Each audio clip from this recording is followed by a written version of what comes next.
Good job, Margaret. Now we're going to share screen.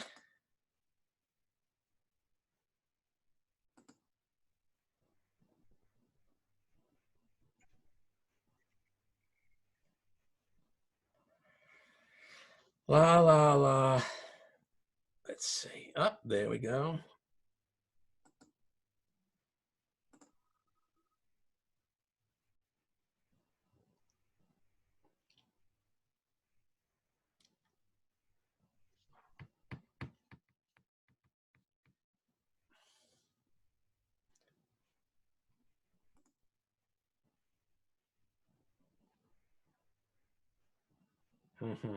Hold on.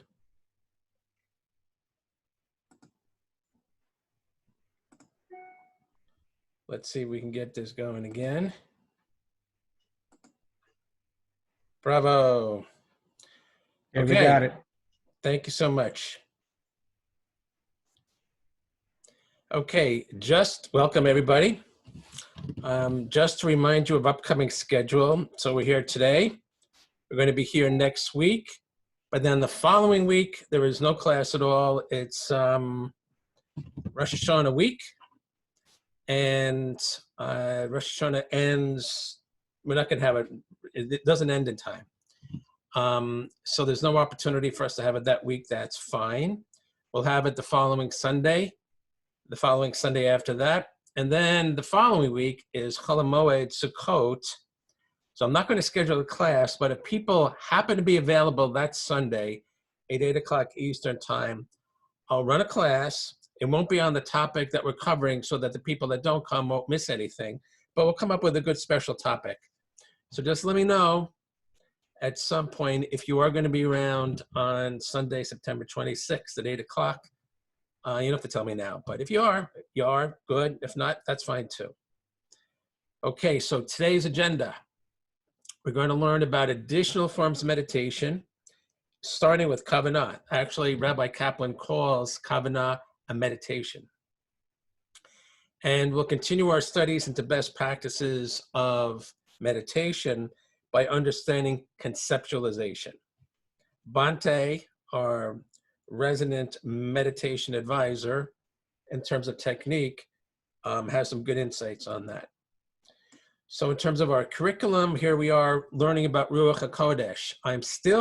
We're still in this general topic of Jewish meditation, and I'm considering Kavanah meditation to be a subset of the Ruach HaKodesh work on yourself, which is a path to enlightenment, which is itself a major portion, a major category of meditation. It's kind of like an Av Malacha, a major category of Malacha, of work you do on Shabbos, with a subset of different ones, including conversing with God, which we've been discussing, and now moving on to Kavanah.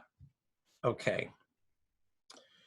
So we're still in the general category of Ruach HaKodesh, work on yourself, developing specific personality characteristics. You can see why this is a major category of meditation, because it involves personal development, and frankly, you can be working on yourself 24/7, and it's all encompassing, and that's why it's a major area of meditation.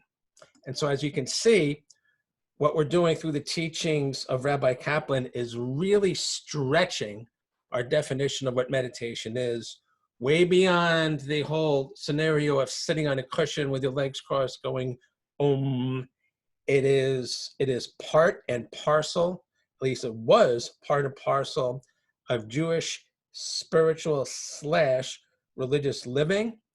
And we're trying to bring it back into the mainstream with these studies. Okay. We talked about the Musar movement, promoting work on yourself. That actually was a specific personal growth movement in Judaism. And you still, people say, I give him Musar, little teaching about ethics, morals. It's not a mainstream type of thing, but it should be. Why? Because personal development is key. We talked a little bit about how Abraham Avinu, Abraham, the patriarch, actually engaged in Muslim meditation because he was started to converse with God, which was an outcome of his wanting to find out what's going on in this world. And he deduced that there's a creator. And as Rabbi Kaplan describes, you observe the world beyond and think and ask deep questions about what happens in the world beyond. And it's like it automatically brings you within, and you think about what's going on internally with you, as without, so within type of thing. And that's when Avraham Avinu realized, whoa, if there's a creator, I need to rearrange my life. The insights he got from contemplating the universe caused him to get insights about himself. And as the Torah tells us, he picked himself up and he took his family to Canaan. Interesting stuff. Okay. So now we're going to be talking about other forms of Jewish meditation that relate to self-realization, that help you work on yourself, that help you develop different personality characteristics or midot and become enlightened, or as we would say, attain Ruach HaKodesh, starting with Kavanah. And that's this book here, Jewish Meditation. So what does Rabbi Kaplan tell us?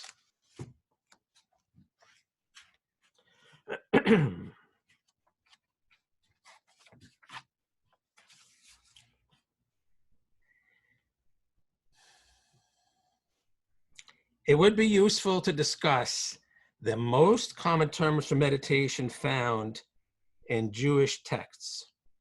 Since all of these texts were written in Hebrew, the key words are also in that language.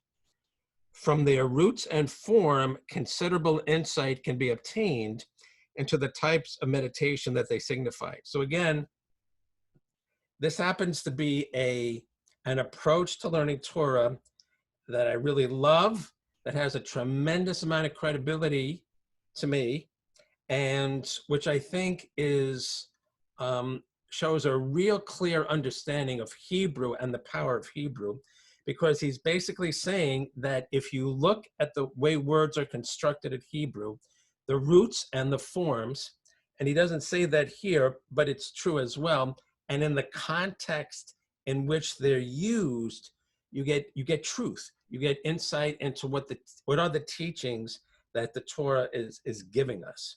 So that's what he's starting off and saying. We're going to understand how different words are used and how they mean meditation. The most common word for meditation in Judaic literature is Kavanah. This word is translated as concentration or feeling or devotion. In context, the literature speaks of worshiping with Kavanah or maintaining Kavanah while performing a sacred act. So we talk about, there's this debate, do you need to have Kavanah? Do you need to have concentration when you're doing a mitzvah? We know we're supposed to do it when we say the Shema. Are we supposed to do it when we do other mitzvah? There's this ongoing discussion about that. Okay, what are they talking about? He says, looking at the origin of the word kavanah, we immediately see that it comes from the Hebrew word kaven, which means to aim. Therefore, kavanah denotes aiming consciousness toward a certain goal. The most apt translation is directed consciousness. So when we say kavanah means concentration, it's just touching the surface. Yeah, it's concentration, but you're directing your inner workings, your consciousness, towards a certain something. There's a deliberate act that you're doing here. It's not just staying focused. Earlier, we defined meditation as controlled thinking. That's the standard definition of meditation that you'll find here and that you'll find in your traditional school of martial arts. And I'm sure you'll find it in a meditation center and other cultures. In this sense, Kavanah would mean the most generic Hebrew term for meditation. Why? Because we've been talking all the time about meditation, allowing you to develop the skills to control the contents of your mind, focus where you need to focus, not focus where you shouldn't be focusing, okay? You're the own air traffic controller for the contents of your mind. So in this sense, when you've developed that a level of control through whatever forms of meditation you're doing, you use the form of meditation called Kavanah to direct your consciousness to a certain something. You have control. Now, what are you going to do with the control? You're going to direct your consciousness towards what? Okay. The word Kavanah is most often used in relation to prayer or worship, like we say with the Shema. In Judaism, as we shall see, the line between worship and meditation is often a very fine one. Many elements of the worship service are specifically designed to be used as meditations to reach higher states of consciousness. We have discussed this usage with regard to the Amidah, but it is also true of a number of other prayers. We did a whole big segment on the Amidah. So that's an example of a prayer being used as a meditation, the design of which is to raise our consciousness. As we covered, Rabbi Kaplan talks about becoming aware of God, achieving what he calls God consciousness through praying the Amidah. You do that treating the Amidah as meditation. When one has Kavanah in worship, one is allowing the words of the service to direct one's consciousness. The mind is brought to the state of consciousness defined by the prayer one is reciting. In this respect, the prayer is used to direct the consciousness. So this is powerful stuff. He's saying a few things. One is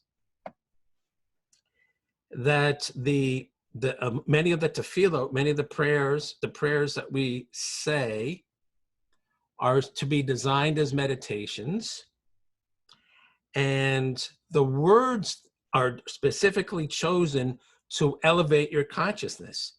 So that's showing the degree of holiness, the high degree of spiritual consciousness that Chazal, that the sages had when they designed these prayers, because they chose specific words to be said in specific sentences, to be said in specific paragraphs, to be said in specific prayers.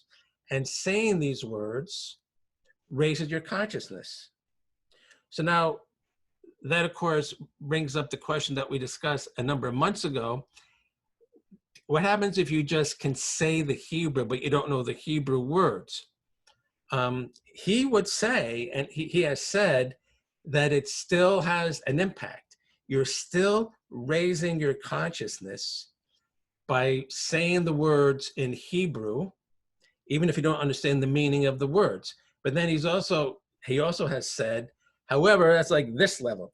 If you want to really raise it, you got to know what the meaning of the words are, because obviously that would have much more meaning to you and would have a deeper impact. And we also recall that he said, well, what happens as far as saying prayers in another language goes?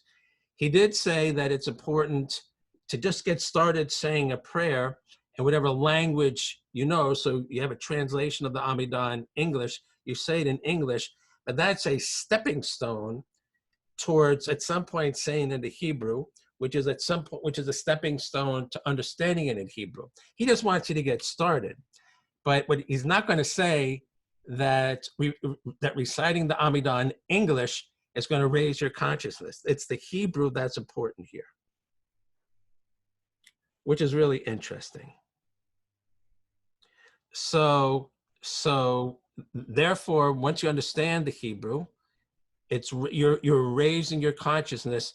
You're raising your consciousness. You're raising your consciousness by reciting in Hebrew. Okay. The word Kavanah is also associated with various actions, especially those involving fulfillment of the commandments or rituals. Here too, Kavanah denotes clearing the mind of extraneous thought and concentrating totally on the action at hand. The act itself becomes the means through which the person's consciousness is directed. So this is mind-blowing, because what he's saying is, this is what he's jumping from a passive mental activity or just a verbal activity, like reciting a prayer, to doing an action. Let's say raising the arbominum, the lulav and everything. So what he's basically saying is that if you have the mindfulness of what you're doing, and you're focusing on what you're doing, and you have the background of what you're doing, that what your consciousness is, your understanding of what you're doing and the importance of what you're doing, if you are putting all that together, like when you live to arbominum and you shake the arbominum, that action itself is raising your consciousness. So you are raising your consciousness by directing, by focusing on physical action. And now you know how we have the idea of moving meditations.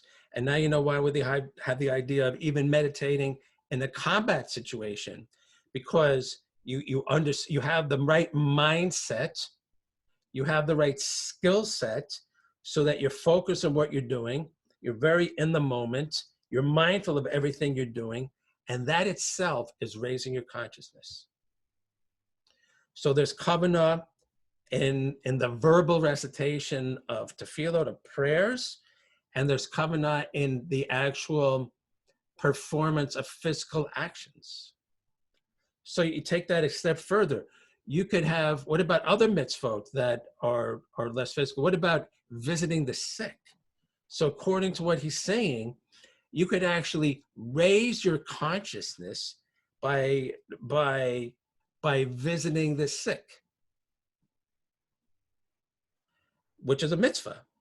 But if you have the right mindset, understanding of what you're doing and why you're doing it, and you have the skill set to be able to focus on the other person and so on, that is an act in which you're raising your consciousness. That he would call Kavanah meditation. I think that's mind-blowing. In addition to the general concept of Kavanah, various Jewish devotional works, especially those of a Kabbalistic nature, contained collections of specific Kavanah meditations or Kavanot for various rituals. These Kavanot are used to direct the mind along the inner paths defined by the esoteric meaning of the ritual. All right, so this is an advanced level, which we're not ready to go to right now. But what he's basically telling us is that there are specific mystical rituals, with which I am not familiar, that looks like can get your consciousness even higher, because they're designed that way.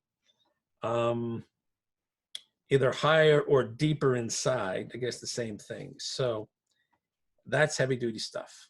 Okay, maybe at some point we'll have developed enough background and terminology and understanding and comfort level to approach some of that, because I do have the books, but we'll have to be ready for that. Okay, so this is an earful and an eyeful, so I'm gonna stop this here. But so basically, we've covered that there's a fine line between prayer and worship. They're almost like yin yang type of thing. They're basically symbiotic. Kavanah talks about directing one's consciousness. And again, with the consciousness, when we say, you got to know what you're doing, that's kind of like consciousness. It's like you have an understanding of the who, what, when, where, why. You're an educated person, and you're conscious of what you're doing, okay? And you're directing that consciousness in what you're saying as a tefillah or what you're doing as a mitzvah, okay? You're concentrating on the act, and then we have the Kavanah meditations. We'll go over the Kiyit Bonanut as the next form. It's going to be a meditation next week. So now, let's listen to Bante.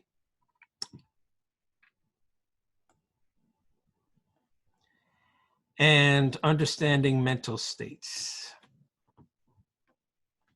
In particular, conceptualization. This is heavy-duty stuff, but we are fortunate that he is so clear in how he explains stuff, we'll be able to get it.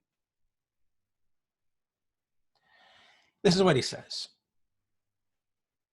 Early on in our practice of meditation, we need to rethink our underlying assumptions regarding conceptualization. For most of us, we have earned high marks in school and in life for our ability to manipulate mental phenomena or concepts logically. Our careers, much of our success in everyday life, our happy relationships, we view as largely the result of our successful manipulation of concepts. In developing mindfulness, however, we temporarily suspend the conceptualization process and focus on the pure nature of mental phenomena. During meditation, we are seeking to experience the mind at the pre-conceptual level. Turn off your monkey mind, turn off your ordinary mind, turn off the mind that's always thinking, that's always analyzing. That kind of stuff is at the surface, and we want to go below that. So he's actually talking about a construct of the mind where the surface stuff, on the surface is the analytical conceptual stuff. But that's the tip of the iceberg. And below that, penetrating deeper into us, is the subconscious or the pre-conceptual level. But the human mind conceptualizes such occurrences as pain. You find yourself thinking of it as the pain. Wait, hold on a second. Yes. That is a concept. It is a label, something added to the sensation itself. You find yourself building a mental image, a picture of the pain, seeing it as a shape. You may see a diagram of the leg with the pain outlined in some lovely color. This is very creative and terribly entertaining, but not what we want. Those are concepts tacked onto the living reality. Most likely, you will probably find yourself thinking, I have a pain in my leg. I is a concept. It is something extra added to the pure experience. All right, this is where he's getting abstract and sophisticated. And I'm not going to get too bogged down by the terms, but he's hitting on some very potent truths about mind over matter. So let's continue a little bit. When you introduce I into the process, you are building a conceptual gap between the reality and the awareness viewing that reality. Thoughts such as me, my, or mine have no place in direct awareness. They are extraneous addenda, and insidious ones at that. When you bring me into the picture, you are identifying with the pain. That simply adds emphasis to it. If you leave I out of the operation, pain is not painful. It is just a pure surging energy flow. It can even be beautiful if you find I insinuating itself in your experience or of pain, or indeed any other sensation, then just observe that mindfully. Pay bare attention to the phenomenon of personal identification with pain. Okay, so what is he doing? He first is starting off by telling us that if we want to understand a mental state that's affecting our meditation or that's popping up during our meditation, we need to get to the pre-conceptual level. We need to not analyze it, conceptualize it, put our energies into coming up with all these thoughts about it. We need to go below that. But at the same time, now he's introducing this I stuff, or I guess the easy way of calling it is ego stuff. Okay. He's saying that when you start doing that, then that's when you're conceptualizing. So he is associating conceptualizing with what we would call ego. And I think he does go on to talk about ego. Okay. And he's going as far as to say that when we have a physical sensation, we really blow it up with our minds, with our conceptualizing into something that it's really not. So he's actually challenging us to ask, to what extent is the experience of sensations, in this case, pain, really mental?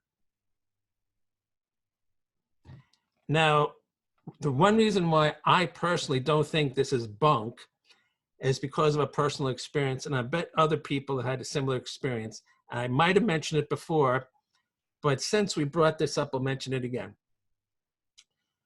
So when I was a teenager, got into this fight, big fight, and I got a vicious elbow in the face, and it broke my nose. It actually moved my nose over. It dislocated my nose.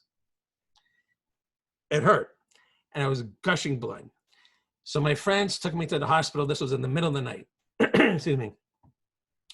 So I had the benefit of having a very smart emergency room doctor. So I remember, I was probably 16 or 17. I remember lying there on this, bed, whatever, in the emergency room, and the doctor is kind of going like this. He's like, la, la, la, la, la, la, la, my face, whoomph. And without saying anything, he resets my nose. And as opposed to saying, now I'm going to reset your nose, and it's going to hurt like you never believe, but it's going to be okay. And instead of going through all that, he just did a surprise attack and reset my nose all of a sudden. And I remember it feeling like a grenade went off in my face. And I was like, oh, and I started to go, oh my God. And then I caught myself and I realized, wait, it's over. He reset my nose, and I felt myself starting to build this whole scenario like the world was ending. And I, wait a minute, this is done. He's done. The nose is set. It hurts just a bit. Okay, but you know what? The worst is over. So that was like my signature personal experience to think about as far as mind and matter type of thing. That's kind of what I think Bhante is talking about. So if you remove all the mental stuff, then our sensation is just our sensation. With regards to pain, it's not nearly as bad as we think. Okay, is that denying people being in pain? No. You have pain, you have pain. But he's pointing towards the mental process that adds to the experience. And obviously what he just said is, if you find I insinuating itself in your experience of pain, or indeed any other sensation, then just observe that mindfully. Pay bare attention to the phenomenon of personal identification with pain. So, okay, so what he's basically suggesting is, if you're in a lot of pain, how much of it is you saying, oh, I'm in pain? Like an additional layer of experience on top of the experience of the actual pain. So he's saying, well, you could find out by applying mindfulness on you experiencing the pain. It's like, well, okay, that's me saying, ouch. So how much have I added to the actual stubbing of my toe? I stubbed my toe. Okay, there's me saying, oh my God, I stubbed my toe. Well, okay, I'm mindful of that. So, and as he keeps saying, the mindfulness kind of takes the power away from those thoughts. And what are you left with? The more mindful you are, the less of a blow up you have, and you're just left with the pure experience. Okay. And remember, he comes from a culture where they're, sleeping on bed of nails and walking on fire embers and all this other kind of stuff. So we haven't explored that stuff yet, but anyway, that's where they're coming from. And frankly, I think it has a little bit of validity. Okay. The general idea, however, is almost too simple. You want to really see in each sensation, whether it is pain, bliss, or boredom. You want to experience that thing fully in its natural and unadulterated form. There is only one way to do this. Your timing has to be precise. Your awareness of each sensation must coordinate exactly with the arising of that sensation. If you catch it just a bit too late, you miss the beginning. You won't get all of it. If you hang on to any sensation past the time when it has faded away, then what you are holding on to is a memory. The thing itself is gone, and by holding on to that memory, you miss the arising of the next sensation. It is a very delicate operation. You've got to cruise along right here in the present, picking things up and letting things drop with no delays whatsoever. It takes a very light touch. Your relation to sensation should never be one of past or future, but always of the simple and immediate now. All right, that's really complicated stuff. But what he's basically saying, he's using the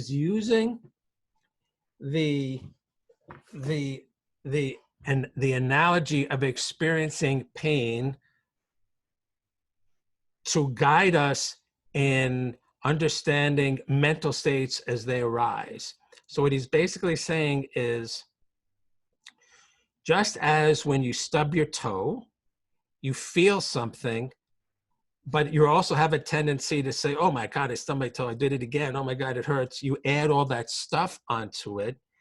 And if you're aware that you're adding the stuff onto it, then that stuff dissipates in power, and ideally you're left with just that sensation of the stubbing. You go, similarly, when you're meditating, mental states pop up, such as anger or anguish or sorrow or joy or this or that. And he's saying that we have a tendency to add thoughts and concepts because of this I business.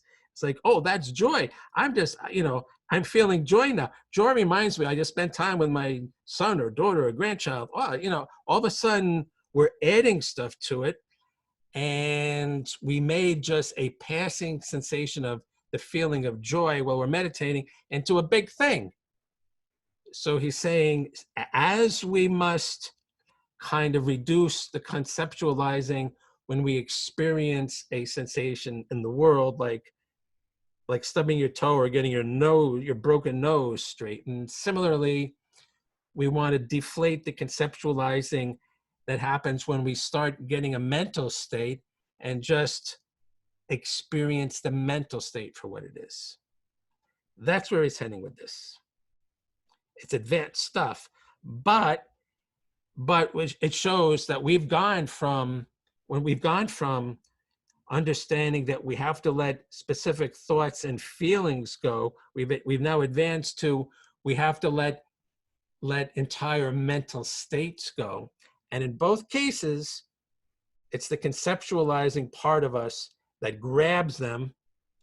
We have to pull back on the conceptualizing so that we just experience the mental state, just like we're experiencing the thought letting go, experiencing the feeling letting go, experiencing the mental state and letting it go, just like we're experiencing the stub toe. Just let it go. You got a stub toe. It'll stop, stop hurting. Okay. Okay, that's what I think we're talking about. And I have other stuff to discuss with this, to present with this stuff about pain, hopefully next week. Okay, stop the recording.